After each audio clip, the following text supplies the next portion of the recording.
So we were leaving to go to the States on the Monday.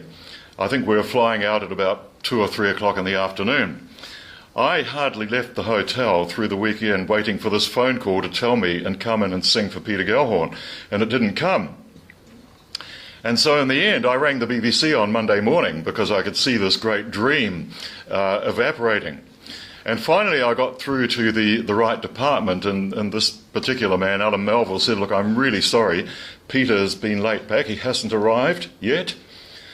He said, I think you should come over and try things as a singer, but that's very, very different to having a contract with the BBC. Anyway, we were literally in the foyer waiting to catch our bus to the city terminals, which they used to have in those days in London before you went on to Heathrow.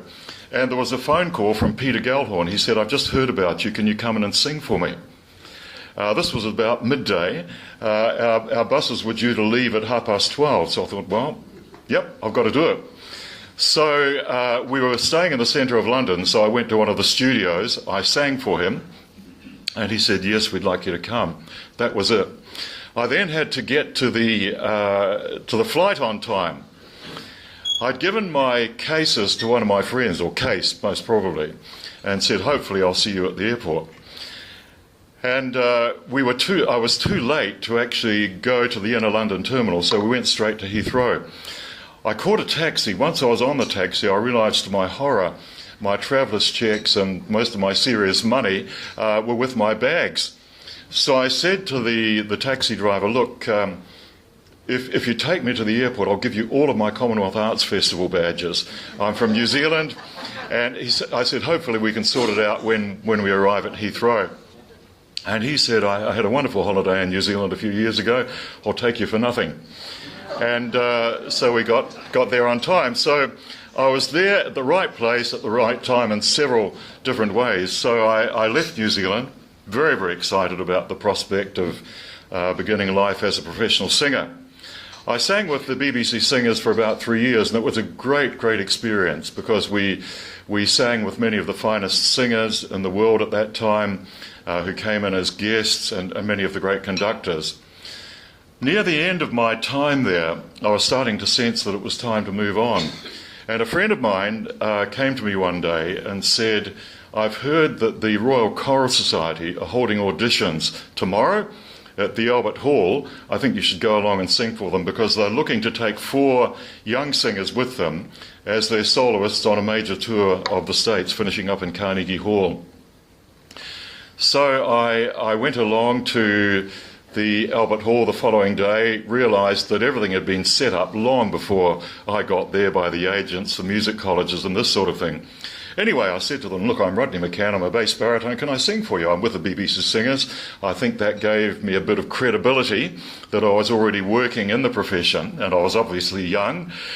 And so they, not knowing quite what to do, they put me on the end of the list. And so I got up to sing, and I'd been singing literally for about a minute and a half, and they said, "Sorry, you're going to have to stop. Our booking on the Albert Hall has run out." And so I stopped, and I was pretty disappointed because I felt I was just getting into my stride.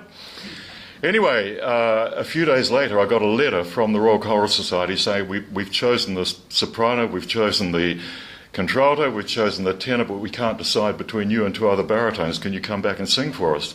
So anyway, I went back, and I was chosen.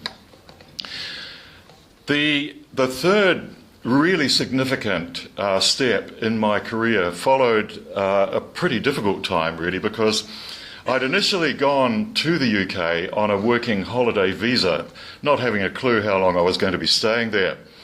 And I stayed for 1 year, 2 years, 3 years, and finally I got a letter from the government saying, "You can't stay any longer on that working holiday visa." I was about to get married the following year. My career was developing in the UK, so I wanted to get back. But anyway, they said, "The only way you can continue in the UK is if you leave and then reapply for a visa," which shouldn't be a problem, particularly once you marry a British subject, which I was going to do. Anyway, so after I'd had this great time in the States, and come back and sung in a couple of major concerts in the Albert Hall and another concert in London with the Royal Choral Society, I had to leave the country. Now, the other interesting thing that happened, again, the right place, the right time, was when we were singing in Carnegie Hall, I had a pretty major baritone solo, and I had an American agent come up to me at the end of the concert, and he said, actually, I was asked to come and hear the tenor, who was one of the UK's really outstanding young tenors at that time, but he said, frankly, he's far too fat.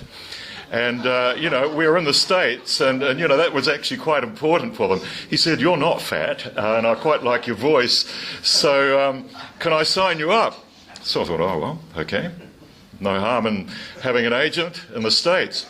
Anyway, I got back to New Zealand, and this was in 1970, and I'd contacted the New Zealand Opera Company shortly before I came back, and they offered me a role in the Barber of Seville. I sang the role of Basilio with Dame Malvina Major and several other very fine New Zealand singers.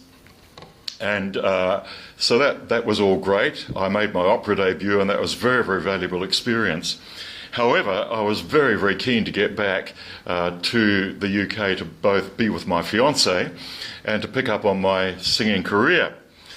However, the High Commission were having great trouble processing my work, my visa, and I ended up going back a month later than I wanted to. And so finally, I was on my way back to the States, and I'd agreed with my American agent that I would stop off in New York on the way back. And so I arrived in New York a month later, really, than I'd wanted to.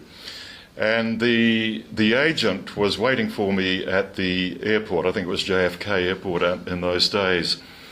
And he said, I want you to sing for Lauren Marzell tomorrow. Now, Marzell, if you know anything about classical music, is still one of the world's great conductors.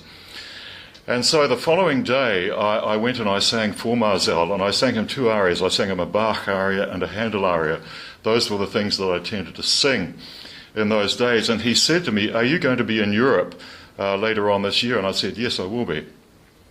And he said, I want you to sing the title role in Handel's Julius Caesar at the Berlin Festival.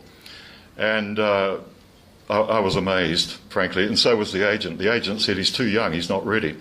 Marzell said, no, I'm always interested in young singers. And so the next thing, I find that I'm singing in Berlin. I continued my trip to the UK, got married in the August, and then in the September, we were off to Berlin. Now, we didn't have much money at that time, so in order to save money, we borrowed my mother-in-law's car and we drove to Berlin. We were put up in the hotel that apparently all the top artists always stayed in. And I was quite picky about the sort of food that I had in those days before I sang, not so much these days. And so we actually took a little camping gas stove with us so that we could cook the right sort of meal for me in the hotel room and save money. But anyway, a few days later, I was singing in the Berlin Philharmonie, which, if you watch the arts program or you know much about Berlin, is their great concert hall. And it was the most wonderful experience. Marzell was great to work for. But again, I was in the right place at the right time. And I think at crucial stages in the development of my singing career, that happened over and over again. Now, as I reflect on that, there was a very important dimension to what actually happened, and I've thought about this a lot, particularly with the work that I'm doing with young singers. I think the fact of the matter and the reason why these auditions went well is that I was ready to sing. It really was as simple as that. For me, it wasn't difficult because I absolutely was totally passionate about singing. I loved singing. I remember when the BBC hired me to become a fully professional singer, I couldn't get over the fact that I was being paid quite well to do something that I actually enjoyed doing so much. And so I sang, I practiced, and I didn't think about it a lot. I wasn't instinctively ambitious, but I was ready. So when I was given the opportunity to sing for the Royal Choral Society at a day's notice, I was ready. When I had the opportunity to sing for Lauren Marzell again at a day's notice, I was ready. But I think it was also that can-do attitude that we had in New Zealand at that time, because when my friend said to me, you should really go to the Albert Hall tomorrow and tell them you'd like to sing for them, I didn't think twice about it. I just did it. And I think that was what many of us did in those days, and I'm so grateful to have been a product of that era in New Zealand. The other hugely significant factor was the right sort of encouragement. As a very young person, I grew up in the Oxford Terrace Baptist Church. Now, Oxford Terrace had a wonderful tradition of music. It had one of the finest church choirs in New Zealand. The conductor of that choir through many years was a man called Victor Peters, who founded the Christchurch Harmonic Society, a quite remarkable individual. And from the age of 14, I was given huge encouragement as my voice developed. They used to have Bible class competitions. My very first singing was as a 14-year-old in a Bible class competition. I was still wearing short trousers. I had the sort of voice that I've got now, and apparently it looked and sounded a bit weird to see this 14-year-old singing with a bass baritone voice.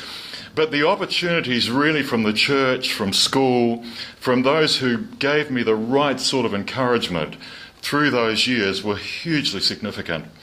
And again, I really enjoy the work that I'm doing today because of the encouragement that I received as a young person.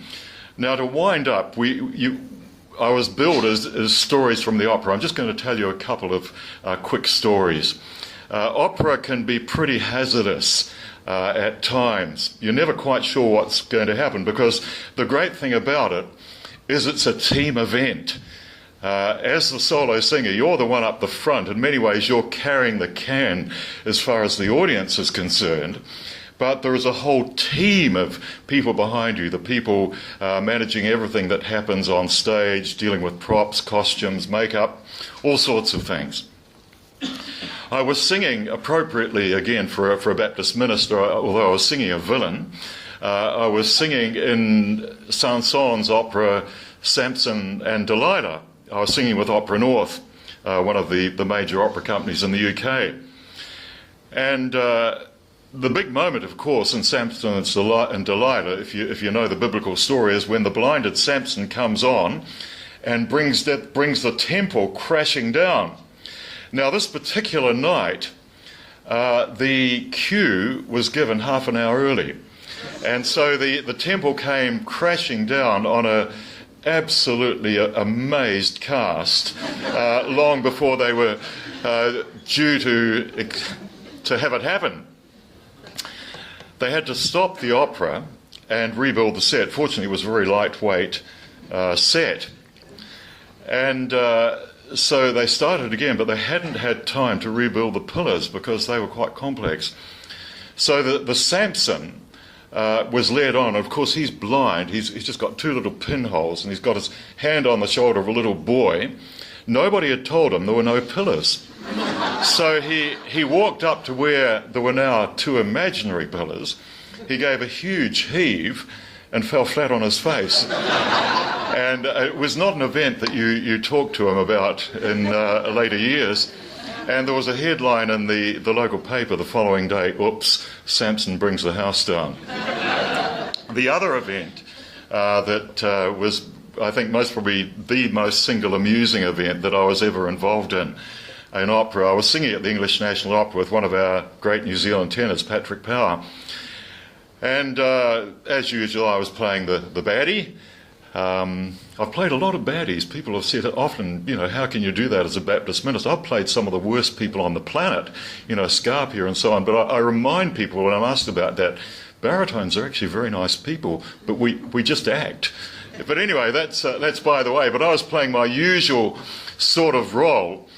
And Patrick, as usual, being a tenor and short and slightly tubby, he was the hero.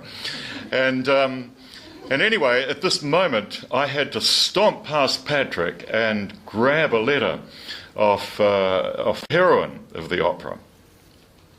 And as I did it, it was a Jonathan Miller production. You never quite knew what was going to happen in Jonathan Miller productions. But there was a huge roar of laughter from the audience as I went past Patrick. I thought, that's odd, they don't normally laugh there. And then I turned back and I saw that Patrick, who a moment ago had a big full wig, had no wig. And then I looked down at my coat, and hanging from my coat button was Patrick's wig. And it was during the finale of the first act, which is very, very long, and there was quite a lot of it still to go. So I took the wig off the button, I plonked it on Patrick's head, and Della Jones, who was the mezzo, straightened it up. And we had to carry on singing for about another 5 or 6 minutes. But, you know, every time we looked at each other, we were pretty much totally gone. Basically, I don't think either of those stories have made the stories about great opera moments yet, but maybe they will one day. Anyway, that's enough talking. I'm going to sing something. It's easiest in this sort of context to sing unaccompanied, really. So I'm going to sing something which, in a sense, brings the two very, very important parts of my life together. One, a singer, and one as a Christian. And so I'm going to sing, not long after Easter, the beautiful old spiritual "Were You There When They Crucified My Lord?"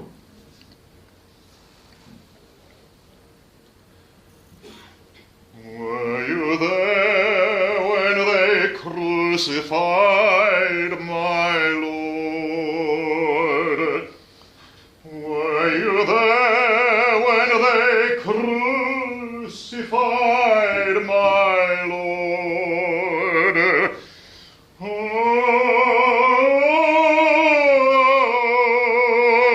sometimes it causes me to tremble, tremble, tremble.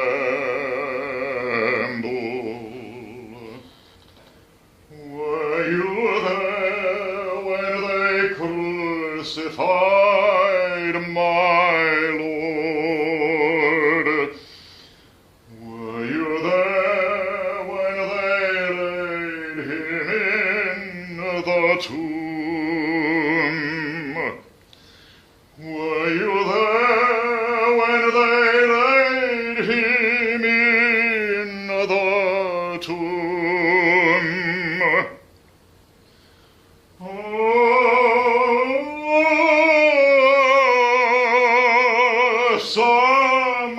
sometimes it causes me to tremble, tremble, tremble.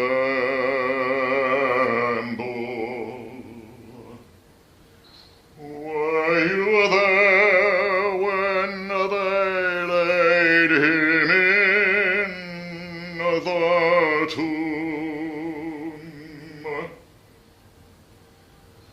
Were you there when he rose up from the grave? Were you there when he rose up from the grave? Oh,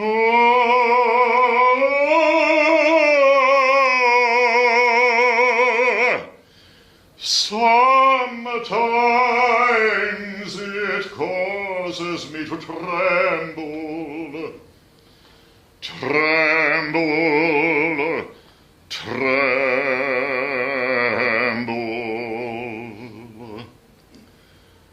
Were you there when he rose up from the grave?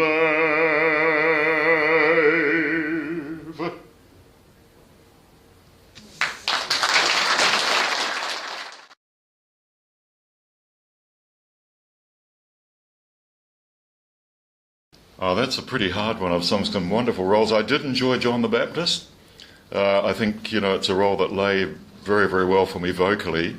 And I enjoyed the slightly manic side to it, and the glorious music. The orchestral music in Zalame is just wonderful, and that's the sort of sound that you really have to match. I always enjoyed playing scarpia.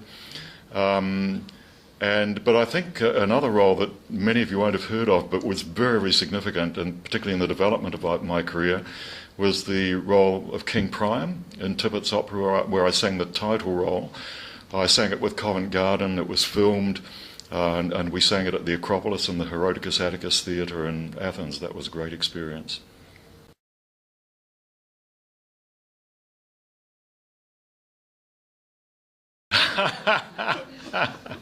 Oh, they managed just fine. They weren't watching us, they were watching the conductor. The conductor was a bit bemused. Yeah. They just had to carry on, and we had to carry on as best we could, Well, yeah. Oh, yeah, you carry on singing. You don't miss a beat musically. The thing is, opera is incredibly disciplined. No matter what happens, no matter what's going on stage, you've got to keep with the conductor's beat, otherwise the whole thing falls apart. Yeah. Thank you.